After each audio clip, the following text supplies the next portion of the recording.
ඒකයි පුල හැමදාම ඔබට කියන්නේ පින්වතුනි මෙන්න මේකයි මේ අනිත්‍යතාවය දකින්න. මේ ලෝකේ තියෙන හැම එකම තියෙන අනිත්‍යතාවය දකින්න.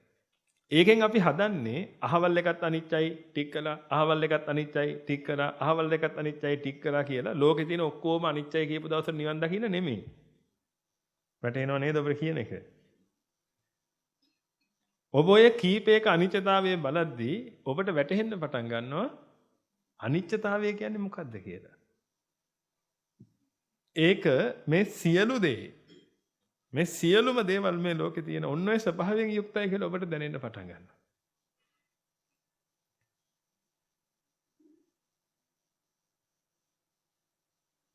ඔන්න ඕකම තමයි පින්වතුනි කොණ්ඩඤ්ඤ හාමුදුරුවන්ට දැනුනේ.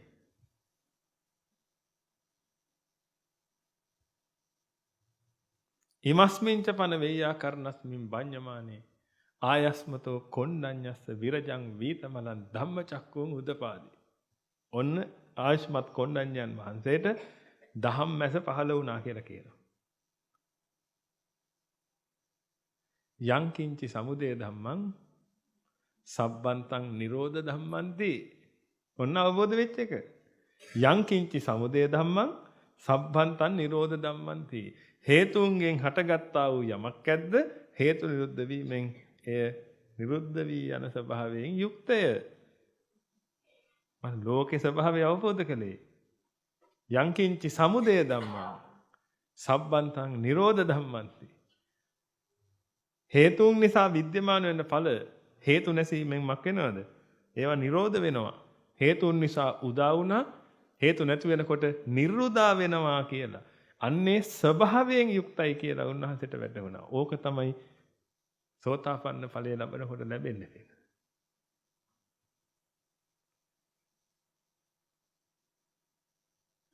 ඉතින් ඔබ දකින්න යං කිංචි සමුදය ධම්මං සබ්බන්තං නිරෝධ ධම්මන්ති. ගමු මේක ගත්තා. මල් පොකුර අතේ. මල් ටික එකතු කළා. මොකද උනේ? යං කිංචි සංඋදය ධම්ම. යං කිංචි සමුදය ධම්මං. ඔන්න හේතුන් ටිකක් එකතු වීම නිසා විද්‍යමාන වුණා ඵලය. දැන් උදා වෙලා තියෙනවා මේක. ඊට පස්සේ මොකද වෙන්නේ? සබ්බන්තං නිරෝධ ධම්මන්ති. එහෙනම් මේවා නිරෝධ කරන්නත් පුළුවන්. එහෙනම් හේතුන් ටිකක් නිසා විද්‍යමාන වෙනවා. හේතු නැති වෙනකොට විද්‍යමාන වෙන්නේ නැහැ තවදුරටත්. හේතුන් ටිකක් නිසා උදා වුණා. හේතුන් ටික නැති වෙනකොට උදා වෙන්නේ නැහැ. හෙවත් වැය වුණා. හේතුන් ටිකක් නිසා රෝධ වුණා. නැත්නම් උදා වුණා. හේතු නැති වෙනකොට නිර්උදා වුණා. දකින්න ගන්න මල් වට්ටියක් අරන් හේතුන් ටිකක් නිසා විද්‍යමාන වෙනවා හේතුන් ටිකක් නිසා උදා වුණා හේතු නිරුද්ධ වෙනකොට නිරෝධා වුණා ඕන එකක් ගන්න අරගෙන ඔබ දකින්න ගන්න මේ ඕන හොද්දක් හදන්න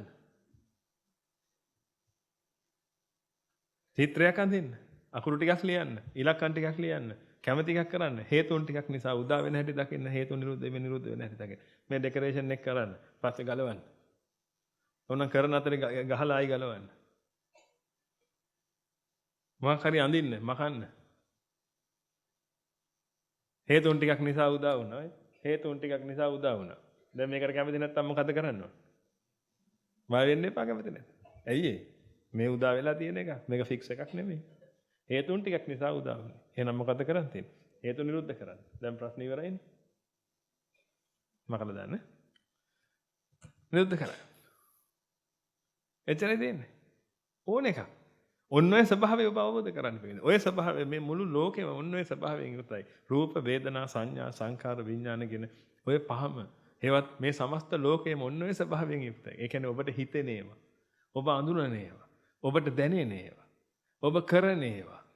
ඔය රූප, හිතේ හැදෙන රූප, ඔය ඔක්කොම මොන ස්වභාවයෙන් යුක්තයිද?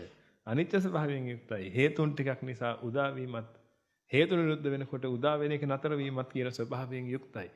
පින්වතුනි, ඔන්න ඕක තේරුම් ගත්ත මනුස්සයා සතර පායෙන් නිදහස් වෙන්නේ. ඔය තේරුම් ගැනීම කියලා කියන්නේ පින්වතුනි, පුදුම ජයග්‍රහණයක්. ඕක මහා පුදුම ජයග්‍රහණයක් පින්වතුනි. ඔය තේරුම් ගත්ත කියන ඔය කාරණා. ඇහුවා නෙමෙයි, අහලා දැනගත්තත් නෙමෙයි පින්වතුනි. ඔබ ප්‍රත්‍යක්ෂ කරගත්ත ඔය කාරණා.